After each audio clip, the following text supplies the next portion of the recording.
खवातीन की कौमी सिलेक्शन कमेटी ने 9 से 19 अप्रैल तक लाहौर के कजाफी स्टेडियम और LCCA ग्राउंड में होने वाले ICC women's cricket world cup qualifier के लिए 15 रुकनी स्क्वाड का ऐलान कर दिया। स्क्वाड का इंतखाब सिलेक्शन कमेटी की जानिब से जारी दूसरे मरहले की तैयारी के कैंप में खिलाड़ियों की फिटनेस और फॉर्म का जायजा लेने के बाद किया गया, जहां खिलाड़ियों ने वार्म अप मैचेस और प्रैक्टिस सेशंस में हिस्सा लिया। फातिमा सना, जिन्होंने 6 T20 और 2 वनडे मैचों में पाकिस्तान की क़यादत की है, 50 ओवर के इस इवेंट में टीम की क़यादत जारी रखेंगी, जबकि शवाल जुल्फिकार दिसंबर 2023 में न्यूजीलैंड के दौरे के दौरान कंधे की इंजरी में मुब्तला होने के बाद कौमी टीम में वापस आई हैं। पाकिस्तानी स्क्वाड इन खिलाड़ियों पर मुश्तमिल है। फातिमा सना कप्तान, मुनीबा अली नायब कप्तान, आलिया रियाज, Diana Baig, Gul Feroza, Naziha Alvi wicket keeper, Nashra Sandhu, Natalia Parvez, Umaima Sohail, Rameen Shamim, Sadia Iqbal, Shawaal Zulfiqar, Sidra Amin, Sidra Nawaz wicket keeper और सैयदा उरूप शाह। 6 टीमों पर मुश्तमिल ICC इवेंट, जिसमें मेजबान पाकिस्तान के साथ बांग्लादेश, आयरलैंड, स्कॉटलैंड, थाईलैंड और वेस्ट इंडीज शामिल हैं।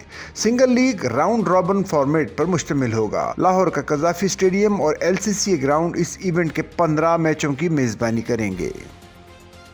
सच्चल न्यूज़ नेटवर्क की वीडियोस में खुश आमदेद। नाजरीन, वीडियो से मुतालिक अपनी कीमती राय का इजहार कमेंट बॉक्स में ज़रूर करें और चैनल को सब्सक्राइब करें।